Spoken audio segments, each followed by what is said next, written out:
Hi, my name is Sabine Wood, and I stand before you here today to introduce the great Seraphine Saghafi, the trilingual podcaster, photographer, and political commentator. If I could describe Seraphine in one word, it would be passionate. From her dedicated upkeep of her podcast Isn't It Interesting to her SPS Politics Instagram account, Seraphine's enthusiasm for her many interests is nothing short of impressive. A good example of her dedication would be a moment from last semester when, during a completely unplanned and casual class discussion about the National Guard in Memphis, I looked over to see Seraphine with her computer out, reading from a pre-made document that she had written about the National Guard's presence in downtown Memphis. This occasion, I feel, represents Seraphine perfectly. She cares deeply about the people and places around her and takes admirable action to create awareness and positive change in the world. Of course, I know she has much to say to you today, so I give you the future President of the United States of America, Seraphine Paris Saghafi.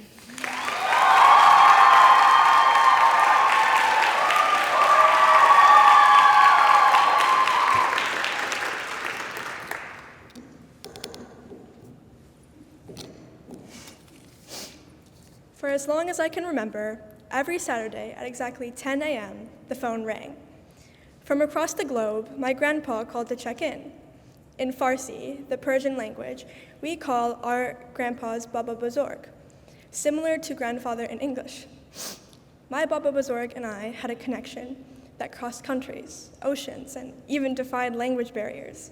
We didn't need to exchange pleasantries to have quality conversation. Despite knowing a rough total of 10 words in English, my Baba Buzorg always tried. In my language, he asked me how I was doing, and would always end with, "I love you, my beautiful, beautiful Seraphine." He showed me that love is understood through accents, and that lack of a shared language doesn't disallow one's expressions of love. During my freshman year, I decided that I would become serious in my study of the Persian language. I yearned for a deeper connection with my family and other people of the same ethnicity as I. I practiced my pronunciation, kept a notebook of new vocabulary, and polished off my conversation starters. I was beyond excited to share that with my favorite person. I wanted to not only impress my Baba Buzorg, but to connect with him by learning his language, our language. I sometimes feared that we didn't really know one another because we had limited vocabularies in each other's respective language. But that fear didn't stop me. I was putting my best foot forward to understand him better. I counted down the minutes till he called. My father picked up the phone only to relay to me that he was feeling sick. I was assured that I would talk to him next week. My disappointment sunk in, but I had hope. In fact, this supposed setback gave me even more time to learn words and practice with my poor dad, who I'm sure had grown tired of hearing me speak what he claimed to be Portuguese. So that's exactly what I did. I prepared. But his next call never came. My Baba Buzorg had passed away. It was at that moment that I vowed to stop learning Farsi and to never speak it again. Of course, it sounds silly, extremist even, but I kept my vow. I put away my study materials and didn't speak a word of the language. Fast forward about 6 months when I was walking down the streets of New York City. I heard people talking behind me. My ears perked up because I was understanding things that were being said, but it took me a moment to realize that it wasn't in English. I whipped around and with a grin asked, "Are you speaking Farsi?" There was a man, a woman, and an older woman. After talking to the family, I learned that the older woman had flown in from Iran just 2 days prior.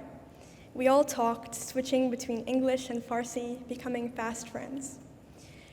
It was a mix of pain and shame that had caused me to stop learning Farsi, but interactions like these reminded me why I should keep going. My language is not just a means of connection to people like my Baba Buzorg, or even my other family members. It connects me to the world, and maybe most importantly, myself. I feel a great sense of belonging and authenticity that I cannot express in English. I'm not perfect or exactly fluent, but I'm trying. I still get the absolute pleasure of learning Farsi. which prompts me to have more lovely conversations with those I love, or those I will grow to love, as I learn about them through language. And as I learn, I will get to tell people about what a wonderful, loving person my Baba Buzorg was in his native language. To my beautiful, tenacious family, dar zendagiyam har anche baram anjam dari sepas gozaram.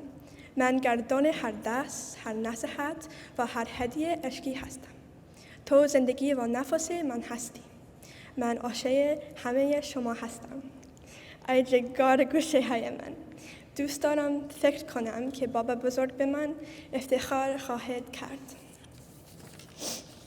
To my class of 2026 and the St. Mary's community, thank you for allowing me to share my culture and my language with you through the Middle Eastern North African Student Association and ASA.